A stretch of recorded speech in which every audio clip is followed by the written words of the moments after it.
जीवमजीवं दव्वं जिणवरवसहेळजेणणेदिट्टम् ते विन्दविन्दवन्दं वन्दे तं सर्वदा शिरसा। द्रव्य संग्रह जी ग्रंथ गाथा नंबर 35 संवर तत्व को बताने वाली गाथा। और इस संवर का स्वरूप यहाँ अब चारित्र के एंगल से चलता है। सम्यक चारित्र अर्थात संवर तत्व। और उस सम्यक चारित्र को भी इसके भेदों को 5 प्रकार से कहेंगे। तो सबसे पहला भेद है जो चारित्र का, वो है सामायिक। और सामायिक का स्वरूप 5 प्रकार से बता रहे हैं। इन टोटल सामायिक वीतरागता है, राग द्वेष से रहित परिणाम है, सामायिक साम्य भाव है। ऐसा परिचय देते हुए आचार्य देव कह रहे हैं कि ये द्रव्य स्वभाव की दृष्टि से जो साम्य उत्पन्न होता है उसका नाम सामायिक है ना। तो वो सामायिक की उत्पत्ति के एंगल से अब यहाँ सामायिक की चर्चा चल रही है कि ऐसा साम्य भाव आपको कब हो सकता है, कि तब हो सकता है जब आप सब जीवों को ज्ञान वाला जानोगे, तब हो सकता है। जीवों को शरीर से देखोगे, जीवों को कर्मों से देखोगे, जीवों को कषाय से देखोगे, तो साम्य भाव नहीं हो सकता। अब कैसी बात है कि जिनको साम्य भाव होता है, कदाचित वे देह की तरफ से, चूंकि संयोग है देह का, तो वो ऐसे बैठते हुए दिखाई देते हैं।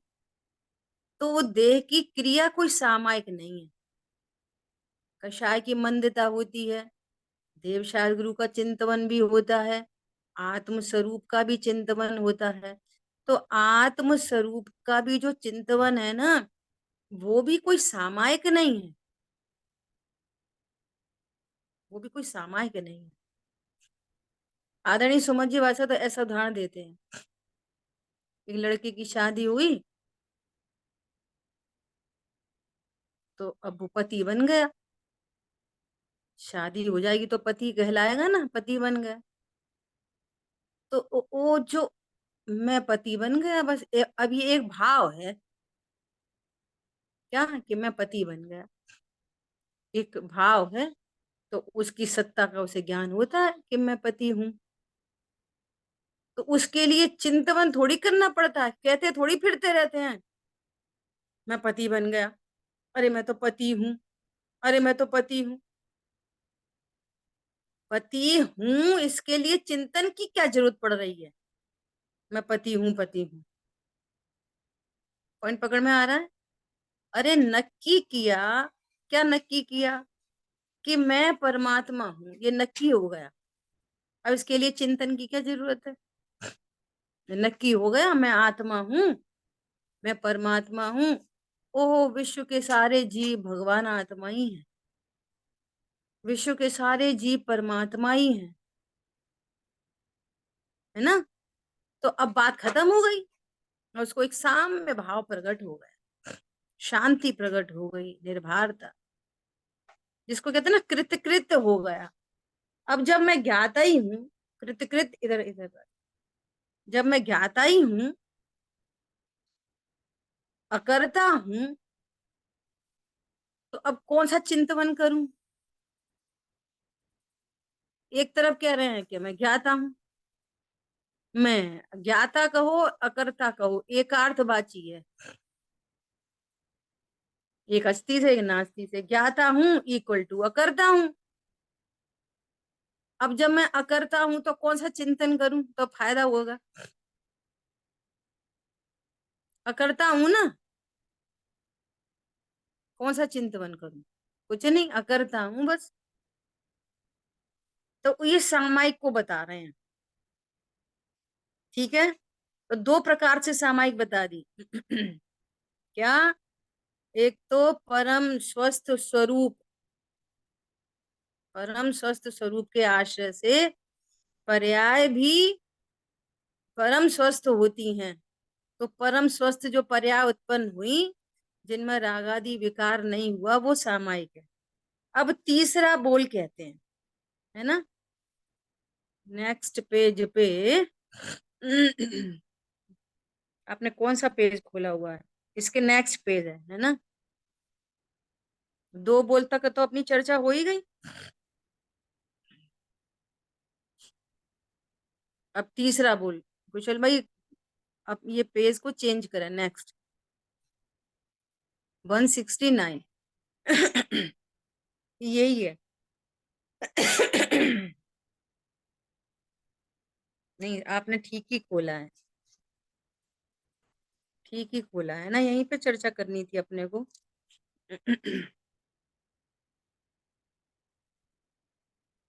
इस प्रकार सामाय के दो बोलों का वर्णन हो चुका है ना, यहाँ तक अपनी बात हुई।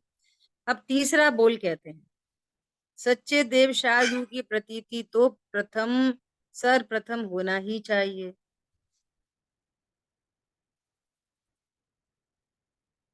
कल अपनी ये चर्चा सब हो गई थी, क्यों, थर्ड बोल की भी। आपने पूछा था पहले और दूसरे बोल में, दूसरे तीसरे बोल में क्या अंतर है। ठीक है।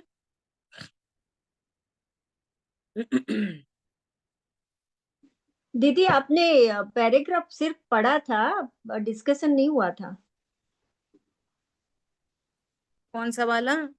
यही जो अभी आप पढ़ रहे थे ना, इस प्रकार सामायिक के दो बोल का वर्णन हो चुका, ये पैराग्राफ अच्छा, आपने पढ़ा था। ओके। चलो पढ़ लेते हैं फिर भी एक बार, है ना। क्या कह रहे हैं कि सच्चे देव गुरु की प्रतीति तो सर्वप्रथम होना ही चाहिए। जो देवादिक के प्रति शुभ राग है वह भी आश्रव है, ऐसा जानकर उससे भिन्न शुद्ध आत्मा कारण परमात्मा की अंतर प्रतीति पूर्वक आनंद भाव के बल द्वारा विकार रहित स्थिरता का होना ही सामायिक है। समझ में आ रही बात? भगवान के प्रति का शुभ भाव उत्पन्न हो रहा, तो जो भगवान के प्रति का जो शुभ भाव उत्पन्न हो रहा है ना, तो वो कोई सामायिक नहीं है। क्या बोल रहे हैं? अपने स्वभाव को जानकर और फिर में उसमें जो स्थिरता हुई है, जिस स्थिरता के बल पर, आनंद के बल पर राग आदि का जो परिहार हुआ है ना, उसका नाम सामायिक है। सामायिक राग रूप नहीं है, सामायिक शरीर की क्रिया रूप नहीं है। ऐसा देखो, ये चर्चा अपनी हो चुकी थी, मुझे ख्याल आ गया। देखो, प्रदीप भाई से पढ़वाया था ना अपन ने। क्या, व्यवहार शास्त्र में तो अनेक प्रकार की बातें आती हैं। बराबर। दया के प्रकरण में भी दया, दया की, ब्रह्मचर्य के प्रकरण में भी ब्रह्मचर्य की बात आती है। जो मंदिर बनवाता है वो निहाल हो जाता है। सत्य बोलने के समान कोई धर्म नहीं है। मुनि को देखकर चलना चाहिए। निर्दोष आहार जल लेना चाहिए। उपवास से कर्म की निर्जरा होती है। प्रतिक्रमण के समान अन्य कोई धर्म नहीं है। इस प्रकार हर एक व्यवहार धर्म को मुख्य करके शास्त्रों में खूब वर्णन किया है,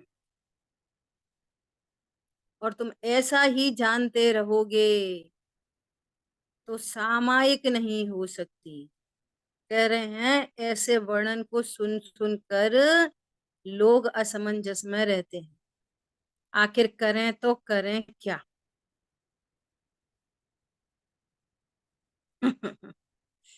नहीं, गायक तो हैं हम, पर शुद्ध खाएं कि अशुद्ध खाएं?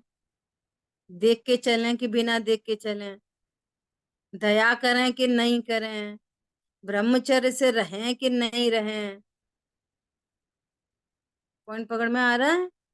अरे भाई, आत्मा के भान बिना ये सारे शुभ भाव व्यर्थ हैं, व्यर्थ, व्यर्थ हैं। राग रहित आत्मा का श्रद्धान ज्ञान करने मात्र से ही इन सब का काम हो जाएगा। असमंजस में मत पड़। देखो, तुम हो ही ना ज्ञान स्वरूप, तो ज्ञान स्वरूप ही जानो, बस खत्म। ज्ञान स्वरूप हूं और ज्ञान स्वरूप जानो।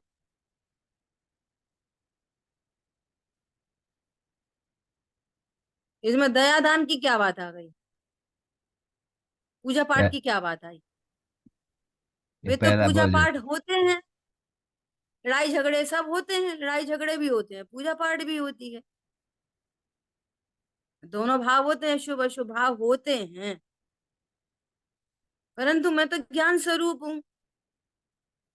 ज्ञान स्वरूप जानने के बाद कितने होंगे? जितने होने होंगे उतने होंगे। और ज्ञान स्वरूप नहीं जाने तब कितने होंगे? कि तब भी जितने होते हैं उतने ही होते हैं, न कम होते न बढ़ते। कितने शुभ अशुभ भाव हैं अभी? पहले गुण स्थान में जितने तरह के होते हैं उतने ही तरह के होते हैं। हाँ जी। चौथे गुण स्थान में कितने तरह के होंगे? जितने तरह के होते हैं चौथे में उतने ही होंगे। अनंतानुबंधी जाति के नहीं होंगे। समझ में आ रही है बात? काम किससे बन गया? परमात्मा हूं ये जानकर काम बन गया। तो हमें जो पाप परिणाम आते हैं हम उसमें सुधार सुधार करें कि नहीं करें? कि तू पहले ये सुधार कर कि मैं परमात्मा हूं। उनमें क्या कर सुधार सकते हैं? बाद में देखेंगे उनका सुधार। पहले मूल सुधार कर लो कि मैं कौन हूं। कर्ता बुद्धि में ऐसा लगता है कि वे अपन कर रहे हैं और अपन उनको रोकना चाहिए, नहीं करना चाहिए। ये कर्तृत्व का जहर है। अपन कर रहे हैं और अपन को करना नहीं चाहिए। नहीं, सही बात है, सही बात है, अब अपन नहीं करा करें। ऐसे उपदेश तो बहुत मिलेंगे आपको, लेकिन वो वस्तु स्वरूप नहीं है, ये समझने की बात है। खुदेवादी को मानने वालों को आत्म तत्व प्राप्त हो जाए ऐसा कभी नहीं हो सकता, कभी नहीं हो सकता। सच्चे देवशास्त्र गुरु तो ऐसा कहते हैं कि शरीर मन वाणी से आत्मा की को लाभ हानि होती ही नहीं है। शरीर की कोई सी क्रिया हो जाए आत्मा को लाभ नहीं, हानि नहीं। वाणी में कुछ भी हो जाए, कैसी वाणी निकल जाए, आत्मा को लाभ हानि नहीं होती। आत्मा अर्थात ज्ञान अपने को उस रूप जाने तो हानि हानि, और अपने को आत्मा जाने तो लाभ ही लाभ। और सुनो, ये लाभ हानि भी आगम अपेक्षा कहा जा रहा है। पर्यायों को हानि और पर्यायों में लाभ। पर्याय में अज्ञान मोह राग द्वेष और पर्याय में रत्नत्रय। आत्मा को तो उन भावों से भी लाभ हानि नहीं। मोह होने पर भी आत्मा में कुछ नहीं बिगड़ता और सम्यक दर्शन होने पर भी आत्मा में कुछ नहीं बिगड़ता। इसलिए ऐसे अप्रभावी आत्मा हूं इस निर्णय से आनंद होता है, पर्यायों में आनंद होता है। अप्रभावी आत्मा अप्रभावी रहता है। गजब की बात है ये। ठीक है। वस्तु स्वभाव में औदयिक भाव, अस्थिर भाव और असिद्धत्व भाव नहीं है। ऐसी प्रतीति पूर्वक राग द्वेष का नाश होकर, अब देखो, गुण स्थान पहला है, तत्व निर्णय की भूमिका है, मान लिया वो तत्व निर्णय करना चाहता है ईमानदारी से। औदिक भाव तो है ही है ना। लेकिन मेरे में औदिक भाव नहीं है, इसकी प्रतीति पूर्वक कितनी शांति होती है।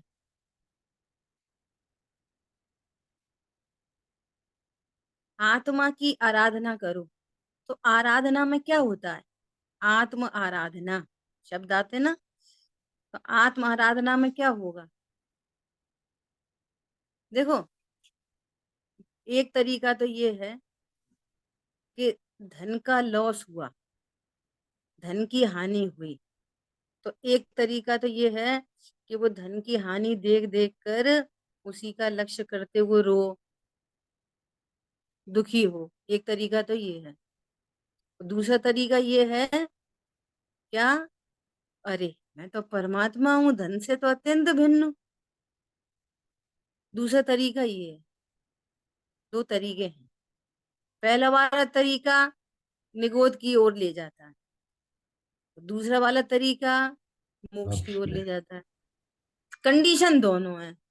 कंडीशन तो ये भी है कि धन आया गया है, कम ज्यादा हुआ है धन, और उसी समय परमात्मा भी विराजमान है। कंडीशन तो दोनों है, एक पर की कंडीशन है और एक मेरा स्वरूप है। तो चॉइस आपकी है। तुम उसके लिए, अच्छा, रोते रहने से धन आ जाता है, शरीर सुधर जाता है, टेंशन करने से शरीर सुधर जाता है। अब पता नहीं कब ठीक होंगे भगवान, कब ठीक होंगे, कब ठीक होंगे। और एक तरीका ये है, ओ प्रभु मैं तो अशरीरी क्या आया हूँ। एक तरीका ये है, एक तरीका ये है। बोलो कौन सा चाहिए? देख लो, एक जा रहा है, बिल्कुल दो पैरेलल लाइन दिखाई दे रही है, जैसे वो जाते हैं ना कहीं रोड में, वो क्या बोलते हैं उसको, मैप लगा लेते हैं, है ना। एकदम पैरेलल पैरेलल दो लाइनें जा रही हैं एकदम, और वो गलत रास्ते पे मुड़ गए। अब वो गलत रास्ते पर चले गए ना अगर, तो कितना चक्कर पड़ता है बोलो। वन वे ट्रैफिक हो ना अगर, तो पूरा रीरूट करते हुए वो कहाँ से कहाँ तक, फिर इतना गोल चक्कर घूम के फिर आना पड़ेगा। और उसमें ये सुविधा नहीं है, ये सुविधा नहीं है उसमें, क्या, this is wrong way, this is right way, ये सुविधा नहीं है उसमें। वो तो वहीं से रीरूटिंग कर देगा। फिर आप गलत रास्ते पर चले जाओ, उधर से ही रीरूट, फिर गलत पर चले जाओ, उधर से ही रीरूट। समझ में आ रही है? ऐसे रीरूटिंग हो रही है। फिर चले जाओ निगोद, फिर रीरूट, फिर चले जाओ एक इंद्री दो इंद्री, फिर रीरूट। ये हो रहा है। बोलो, दो लाइनें पैरेलल दिख रही हैं। शरीर में रोग आदि भी हुआ है, ये भी सही बात है, और मैं अशरीरी हूँ, ये भी सही बात है। कौन सी बात चाहिए? इसका नाम है आराधना, इसका नाम है तत्वाभ्यास। हम तत्वाभ्यास कैसे करना चाह रहे?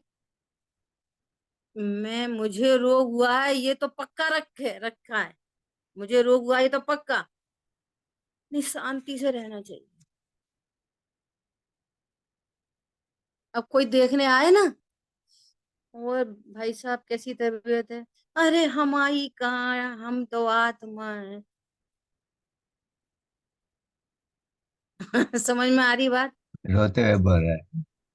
ये शब्द बदल लेगा, कहना सुनना बदल लेगा, आत्मा का एकत्व, शरीर का एकत्व तो नहीं छूटेगा। इसका नाम थोड़ी आराधना है दुनिया को ये दिखाना, हम तो बहुत शांत है। अरे कदाचित क्रोध उत्पन्न हुआ है, अरे हमारी बहुत तबीयत ठीक नहीं है, दवाई का टाइम निकल गया, 4 बजे लेनी थी, कोई ध्यान नहीं रखता, 5 बज गए। जानता ये है कि शरीर पर द्रव्य है और मैं तो भगवान आत्मा, तो भी कुछ नहीं बिगड़ता। समझ में आ रही बात? तो भी कुछ नहीं बिगड़ता। सामायिक चल रही है। इंद्रिय ज्ञान से क्रोध दिखेगा, तीन्द्रिय ज्ञान से सामायिक दिखेगा। इंद्रिय ज्ञान से ये वस्तु स्वरूप भी समझ में नहीं आएगा। बहुत गजब गजब की बातें हैं। क्या बोल रहे हैं? ऐसी प्रतीति पूर्वक राग द्वेष का नाश होकर वीतरागता उत्पन्न होना ही सामायिक चारित्र है। क्या? मेरे में औदिक भाव नहीं, मेरे में अस्थिर भाव नहीं, मेरे में असिद्धत्व नहीं, मैं कैसा हूं? अभी परिपूर्ण हूं। और औदिक भाव है, मैं तो परिपूर्ण हूँ, सामायिक होती है। और जो औदिक भाव को देख के, कैसे भाव हो गए, कैसे भाव हो गए, अरे ये तो खराब हो गए, मैं ही खराब हूँ, ये तो राग द्वेष हो रहा है अनंत अनुबंधी जाति की।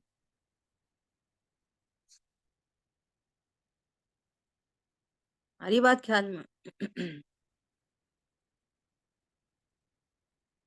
मिथ्या दृष्टि ट्रांसपेरेंट क्यों नहीं होता?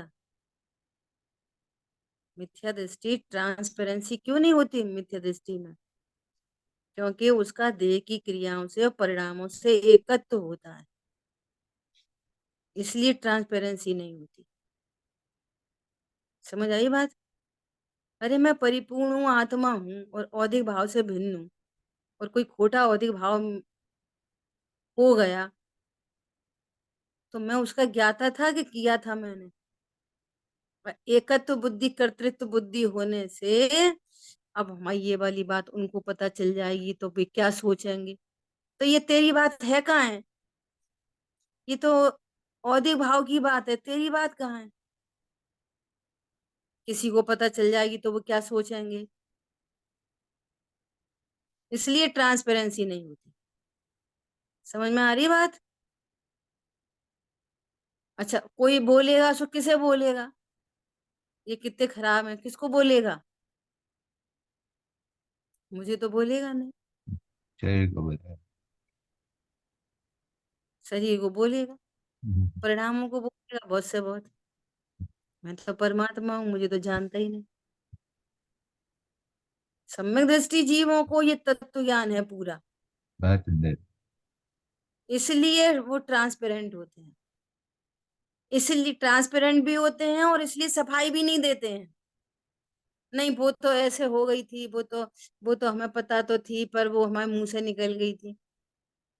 ट्रांसपेरेंट होते हैं और सफाई भी नहीं देते।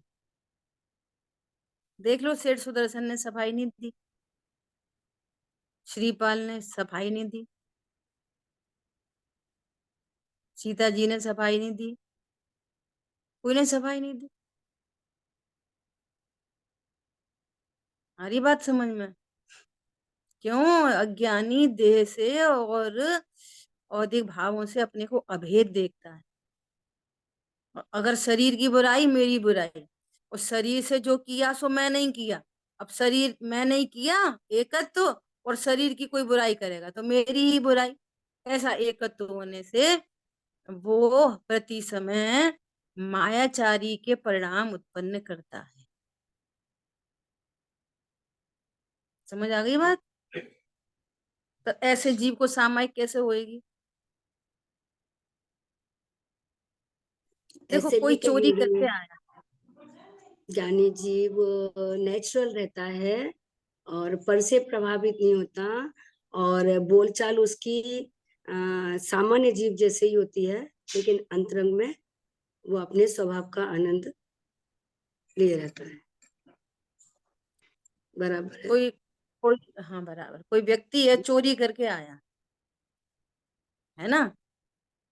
अब वो चोरी करके आया और शाम को उसका प्रोग्राम उसका था, क्या कहते हैं उसको, कहीं पर उसकी सभा लगी हुई थी और उसको माल्यार्पण आदि आदि कुछ करना था।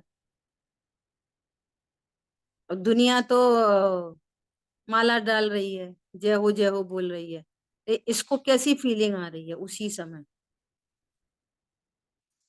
चोरी की, मैं तो डर चोर हूं, डर मैं तो चोर हूँ, मैं तो डर रहा चोर है हूँ, अंदर मैं से। तो। समझ में आ रही है? भय है टक पकड़ने का। मैं तो चोर हूँ।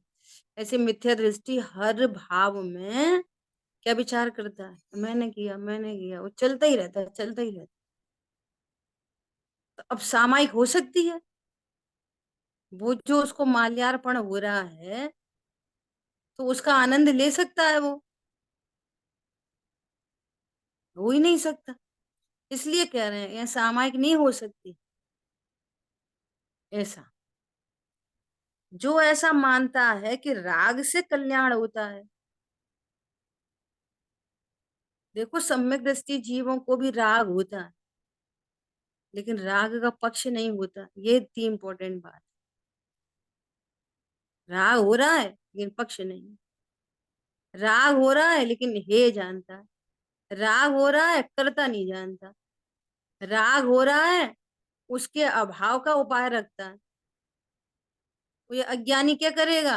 राग है, वो तो होने योग्य हो रहा है, अभाव का उपाय नहीं रखता। प्रभु ये राग भी छूटे, उसके अभाव का उपाय नहीं रखता। मेरे से तो भिन्न है। समझ में आ रही है बात? ज्ञानी प्रति समय उसके अभाव का उपाय रखता है। कैसे? स्वभाव के आश्रय से। पंडित साहब ने बहुत सुंदर लाइन लिखी है, खटकती है रागादि परिणति विकारी, विश्वास है शीघ्र ये भी मिटेगी, और स्वभाव के सन्मुख कैसे टिकेगी। ये है गजब की बात। जो ऐसा मानता है कि राग से कल्याण होता है तथा पर के आश्रय से स्वभाव व्यक्त हो जाता है ना, उसको कभी भी सामायिक नहीं हो सकती। ये क्या मतलब है कि पर के आश्रय से स्वभाव व्यक्त हो सकता है? मंदिर जाते जाते हम सम्यक दृष्टि हो जाएंगे, पूजा करते करते स्वभाव व्यक्त हो जाएगा, स्वाध्याय करते करते स्वभाव व्यक्त हो जाएगा। ये पर के आश्रय से स्वभाव व्यक्त होता है कि वो ज्ञान स्वाश्रय से, जहां जहां ज्ञान वहां वहां आत्मा, स्वाश्रय से अपने स्वरूप को व्यक्त करता है। तो स्वाश्रय से स्वरूप की व्यक्ति व्यक्ति होती है कि पूजा पाठ दया दान से स्वरूप की व्यक्ति होती है। हम होंगे कामयाब एक दिन, पूजा करते करते, व्यवहार करते करते एक दिन निश्चय प्रकट हो जाएगा ना, एक दिन करते करते। ऐसा कह रहे हैं। ठीक है, दीदी तीसरे बोल में आज दीदी आपने जो बताया एक कि ज्ञानी ज्ञानी राग को मिटाने का उपाय करता है। एक और हम ये कह रहे हैं कि ज्ञानी राग को भिन्न जानता है। राग मेरा स्वरूप नहीं, राग तो अपनी सठ कारक से, अपनी योग्यता से, कर्म के निमित्त से उत्पन्न होता है, मैं उसका कर्ता नहीं हूं। तो फिर ये राग को मिटाने का जो प्रयत्न है, ये बात कहाँ रही? जब वो अपना स्वरूप का आलम्बन करता है, राग अपने आप मिटता है। तो ये कुछ बराबर जरा खोल के समझाइए कि वो ज्ञानी राग को मिटाने का प्रयत्न क्यों करे? क्योंकि जब राग स्वयं अपनी योग्यता से, सत्कारक से उत्पन्न होता है और ज्ञानी उसे भिन्न जानता है और वो भिन्न अपने स्वभाव के आश्रय से जानता है, तो यहाँ राग को मिटाने की बात कैसे आई? प्रश्न समझ में आ गया इनका आपको सभी को? ये कह रहे हैं जब राग मेरे से भिन्न है, मेरे में कुछ करता धरता नहीं, तो फिर क्या जरूरत पड़ रही मिटाने की? समझ में आ रही है बात? सुनो ध्यान से। सम्यक ज्ञान किसे कहते? जो द्रव्य पर्याय दोनों को जानता है उसको सम्यक ज्ञान कहते हैं। सम्यक ज्ञान अनेकांतमयी वस्तु को जानता है। अनेकांतमयी वस्तु के दो स्वभाव है, एक द्रव्य स्वभाव, पर्याय स्वभाव। तो द्रव्य स्वभाव को भी जानता है और पर्याय स्वभाव को भी जानता है, दोनों को जानता है। नंबर एक, क्योंकि ज्ञान ही है जो स्वपर प्रकाशक है, तो ज्ञान ही अपने त्रिकाली ध्रुव को भी जानता है और ज्ञान ही पर्याय में क्या क्या घटित हो रहा है, राग है कि वीतरागता है, उसको भी ज्ञान ही जान। एक तो ये वाली बात पहले नक्की करो, एक बात हो गई। अब सुनो, दूसरी बात है कि मेरे त्रिकाली स्वभाव में राग है ही नहीं। सच्ची बात है, त्रिकाली स्वभाव में राग नहीं है, पर्याय में राग है लेकिन त्रिकाली स्वभाव में राग नहीं है। तो ये जो कथन किए जाते हैं ना कि त्रिकाली स्वभाव में राग नहीं है, ये द्रव्य दृष्टि कराने के कथन है कि जिसकी दृष्टि 24 घंटे शरीर और राग पर रहती है ना, अभी राग तो है, शरीर तो है, शरीर की क्रियाएं तो है, मेरे से सब खराब क्रिया हो गई, मेरे से अच्छी क्रिया हो गई, मेरे परिणाम बिगड़ गए, मेरे को तो क्रोध आ गया। तो उसी ज्ञान को कहते हैं कि सुन, तेरे त्रिकाली स्वभाव में राग नहीं है, राग से त्रिकाली स्वभाव खराब नहीं होता। तो जो ज्ञान इस बात को स्वीकार करता है ना कि मैं पर्याय मात्र से भिन्न ध्रुव हूं, जो अपने को ध्रुव स्वीकार करता है, सुनना बहुत ध्यान से, वही श्रद्धा सम्यक होती है। तो ये पॉइंट तो अब अनादि अनंत श्रद्धा के लिए हो गया। क्या? मैं तो ध्रुव हूं, बस खत्म कहानी, कहानी खत्म। एक एंगल तो ये हो गया श्रद्धा के बल से। ठीक है। अब वो जो ज्ञान है ना, ज्ञान अभी भी शेष राग को जान रहा है। ये जान रहा है कि द्रव्य स्वभाव से पूरा हूं और द्रव्य स्वभाव में राग है नहीं है, ये भी ज्ञान को पता है, और शेष राग को भी जान रहा है। तो प्रश्न ये है कि आपका जो हीरा है ना, हीरा, वो अब दृष्टांत आ गया।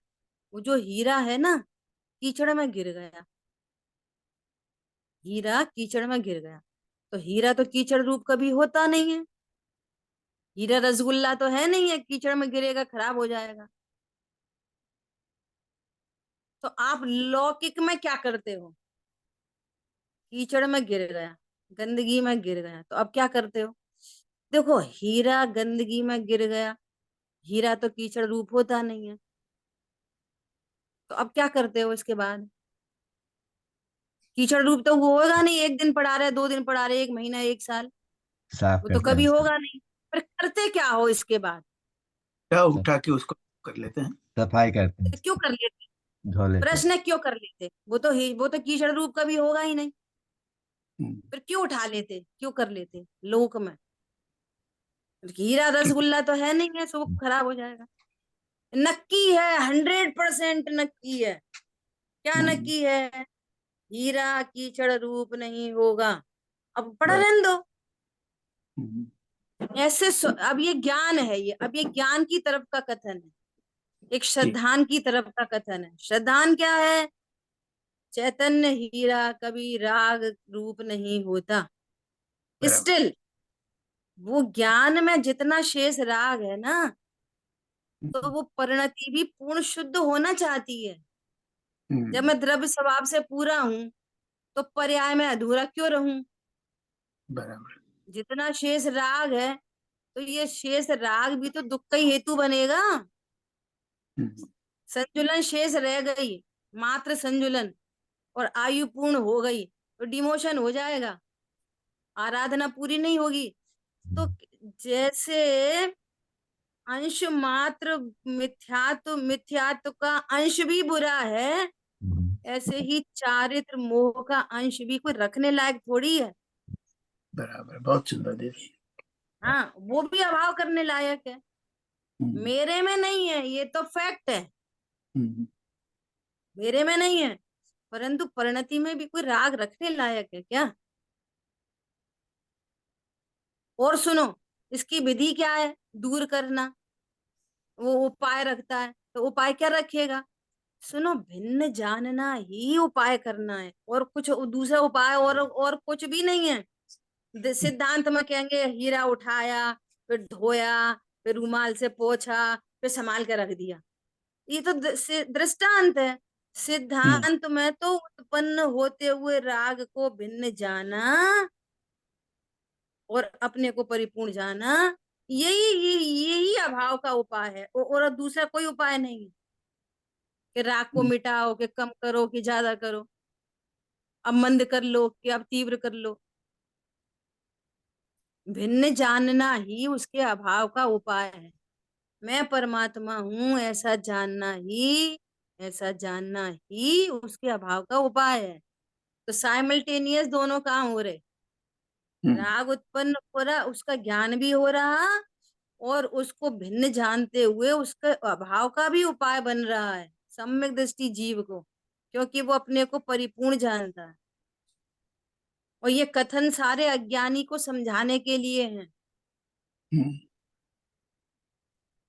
क्या बोला? बहुत बहुत सुंदर दीदी। ये बात बराबर पकड़ में आ गई कि किस तरह से हमें द्रव्य दृष्टि से तो मैं तो परिपूर्ण हूँ, मैं शुद्ध हूँ, पर्याय दृष्टि में जो विकार हो रहा है, ये विकार मेरा स्वरूप नहीं है, ये मेरे से भिन्न है। ये भिन्न जब जाना, यही एकमात्र उपाय है। तो ये श्रद्धा बस, ज्ञान हो गए और चारित्र के अंदर अपनी परिणति भी सुधर गई। और बस। या, बहुत सुंदर भिन्न दीदी। जानने का अर्थ है कि स्वभाव दृष्टि हुई है। हम्म, बराबर। भिन्न जाना इक्वल टू स्वभाव दृष्टि। और अज्ञानी भिन्न नहीं जानता, भिन्न नहीं जानता, एकत्व तो है बहुत जबरदस्त, इसलिए स्वभाव दृष्टि नहीं होती। पहले आगम से बोलना सीखता है, फिर बोलते ही नहीं रहना तोता जैसा। बराबर बराबर। भिन्न जानने का आपने नींबू को मौसमी से भिन्न जाना,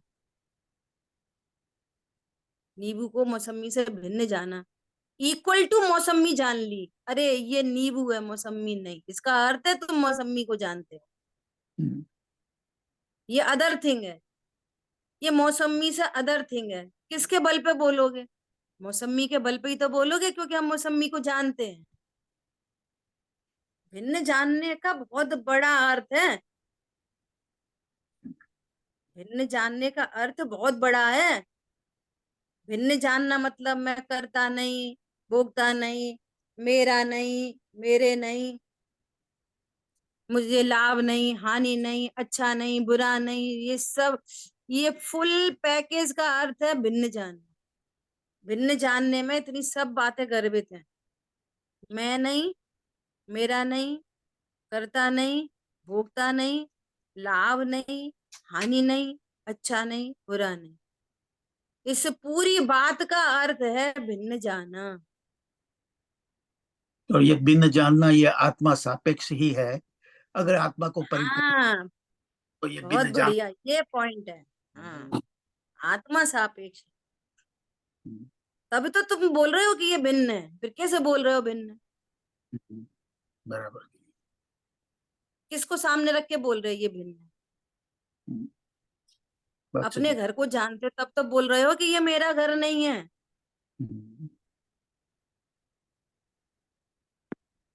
बराबर। पूर्णमती ने बहुत गजब की बात कही है इस बारे में,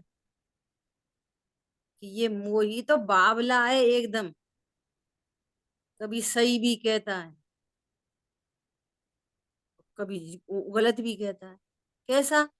जैसे नशे में कोई होता है ना, तो वो कभी माता को माता भी कहता है, और कभी थोड़ी देर बाद माता ही को पत्नी कहने लग जाता है, कभी पत्नी को पत्नी कहने लग जाता है, कभी पत्नी कोई बहन कहने लग जाता है।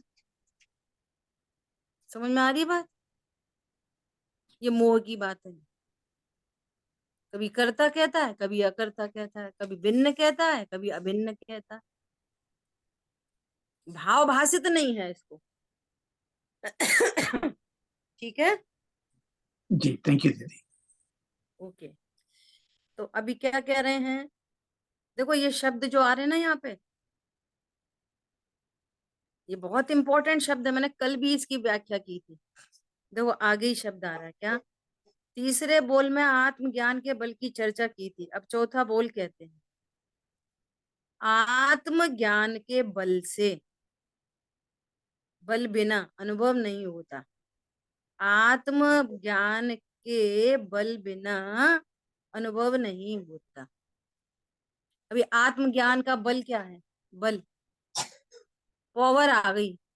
क्या पावर आ गई? मैं आत्मा हूं। आत्मज्ञान का बल मतलब क्या? मैं मैं परिपूर्ण। आत्मा हूं। बराबर चाहिए।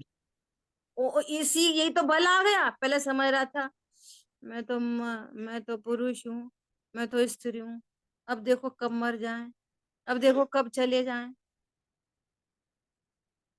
तो अब ये क्या है? ये शरीर की निर्बलता, ये आत्मबल नहीं है। यहाँ पे क्या है? पामरता, दीनता, हीनता। और जैसे ये जाना, क्या जाना? कि मैं परमात्मा हूं, देखो आत्मबल आ गया। ये है आत्मबल। और इस बल के बिना अनुभव नहीं होता, इस बल के बिना कभी अनुभव नहीं होता। देखो आपको एकदम लाइव दृष्टांत दे रहे, एकदम लाइव, अभी अपनी क्लास से 15 मिनट पहले का, जस्ट बिफोर 15 मिनट्स बात हो रही थी किसी से, है ना? बात हो रही तो अब उम्र कितनी है? 80 प्लस, 85। और अब 85 ईयर से तो बिस्तर पे ही रहते, तो ऐसे फोन से बात हो रही, तो उनसे पूछा और आप कैसे हो, अच्छे हो? अरे अब कहाँ हैं अच्छे, देखो अब भगवान जल्दी सुन ले, देखो अब चले जाएं तो ही अच्छा है। उन्हें क्या बोला, अब तो चले जाएं तो ही अच्छा है। तो मैं बोला कि चले जाओ तो क्या अच्छा है? अरे तो ही ठीक है। तो पहली बात तो ये बताओ कि आप जाओगे कहाँ, कहाँ चले जाओगे? बोलो कहाँ चले जाएंगे? 3 लोग से बाहर चले जाओगे? तो पहले के थोड़े बहुत स्वाध्यायी हैं, पूजा पाठ करते, तो उनको एकदम क्लिक हुई। मैंने बोला 3 लोग छोड़ के कहीं चले जाओगे? मालूम है 3 लोक में सबसे बढ़िया पर्याय होती है मनुष्य पर्याय, सबसे अच्छी पर्याय। भले ही मनुष्य पर्याय में बुढ़ापा हो तो भी संगी पंचेंद्रिय हो, भले ही बुढ़ापा हो तो भी तो आप जैन कुल में हो, जैन कुल में हो, ये सबसे अच्छा स्थान है बुढ़ापे के काल में भी। इसलिए ये नहीं विचार करना अब चले जाए तो अच्छा है, और कोई खोटी गति मिल गई फिर दुख ही दुख है। अभी क्या दुख है? और देखो दुख किस बात का है, किस बात का है कि पहले वो ज्ञान जान रहा था कि हम युवा हैं, तो भैया खूब कमाओ कमाओ कमाओ कमाओ कमाओ, और अब हम बूढ़े हो गए, अब हम कुछ कर नहीं पा रहे, अब हम मर जाएं। तो पहले युवा समझ रहे और अब बूढ़ा समझ रहे। ज्ञान ना युवा होता है ना बूढ़ा होता है। उनकी इतनी चहकती हुई आवाज आई, वो बोले अरे वाह बढ़िया, बहुत बढ़िया बहुत बढ़िया। अभी थोड़ी देर पहले कैसी आवाज थी इस शरीर के बल से, अब देखो भैया भगवान कब उठा ले। और अब कैसी आवाज हो गई, अरे वाह कितनी बढ़िया बात, सब आवाज बदल गई आत्मबल से। देखो अभी इतनी बात से आवाज बदल गई। और पता है फिर उन्होंने लास्टली क्या बोला, बेटा तो हमें रोज सुना दिया करो थोड़ा सा। अब मतलब इसका क्या अर्थ है, अंश है ना, कुछ अंश विद्यमान है ना संस्कार के। अब चिंता नहीं करो, ये मनुष्य बर्बाद नहीं करो, किसी की चिंता नहीं करो, अपनी चिंता करो। उल्टी सीधी चिंता करोगे उल्टी गतियों में चले जाओगे। बोलो मंजूर है? नहीं बेटा मंजूर नहीं है, तुम तो हमें रोज सुना दिया करो। जरूर सुनाएंगे। बहुत सुंदर। समझ में आ रही बात? बहुत सुंदर। यस देखो इतनी सी बात होते से बल आ गया। मुझे तो यहाँ पे ये बल, इसलिए ये बात याद आ गई। अभी तो इतनी सी बात से ही बल आ गया। अरे मैं तो मरता ही नहीं। बोले मर जाओगे आप? बोले नहीं मरेंगे नहीं, मरते नहीं। कौन पकड़ में आया? आत्म बल के बिना अनुभव शांति नहीं हो सकती, इम्पॉसिबल है। और आत्मा आनंद कंद है, विकार से रहित है ऑलरेडी, सर्व संकल्प विकल्प उपाधियों से अभी रहित है ना। ऐसे अनुभव के बल से, अब अनुभव का बल मतलब वापस आत्म बल मतलब कुछ और बल मत ढूंढने लग जाना। आत्म बल मतलब मैं आत्मा हूं ऐसा ज्ञान, ये सच्ची समझ ही आत्म बल है। पूर्व का सुना हुआ था और इतनी सी बात कही कि देखो अपन मरते नहीं, ऐसा विचार मत करो, इतने में बल आ गया, ये कहना है मुझे। आत्मबल मतलब मैं आत्मा हूं ऐसा ज्ञान ही आत्मबल है। फिर उससे क्या होगा, उससे क्या होगा? ऐसे अनुभव के बल से जो शुक्ल ध्यान होता है उसे सामायिक कहा जाता है। उसमें आर्त ध्यान रौद्र ध्यान का अभाव हो जाता है। अब कोई आर्त ध्यान नहीं, रौद्र ध्यान नहीं। अब यहाँ ऊंचे और सामायिक की बात की है, शुक्ल ध्यान की सामायिक के लिए, ठीक है। समय तो अपना हुआ है। देखो एक लाइन पढ़ते हैं यहाँ पे, जो सच्चे देवशा गुरु का आदर करते हुए किसी बात से डरता है उसे निडर आत्मा की सिद्धि नहीं हो सकती। देखो देवशा गुरु की तो श्रद्धा है लेकिन भयभीत है। समझ में आ रही बात?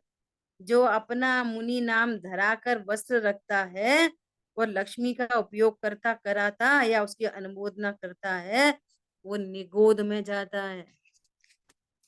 ये मत विचार करना कि ये मुनियों की बात है, ये बात अपने लिए है कि जो ज्ञानवान होकर भी, सुनो, वो जो मुनिपना, मुनि नाम से जो मुनिपना दिखाई देता है ना, वो दूसरी चीज है, लेकिन द्रव्य स्वभाव से तो मैं अभी मुनि हूं।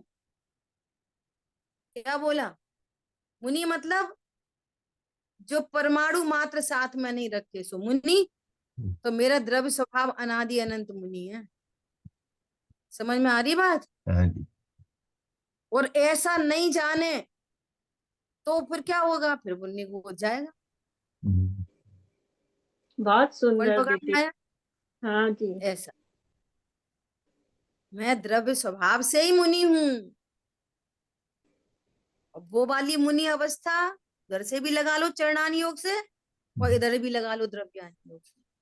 हम्म, ठीक है, शेष हाँ चर्चा जी। आगे करें। यही कहेंगे ना, द्रव्य से एक परमाणु मात्र भी नहीं है मेरा। के ज्ञान से कालो सोवाणी मस्तक नमो सदा देत हूँ। बोलिए द्वाशांग मई जिनवाणी माता की जय हो। जय हो। जय जय हो। हो। जय हो। बहुत सुंदर दीदी। जय जिनेन्द्र प्रभु। जय जिनेन्द्र। जय जय जिनेन्द्र सभी को।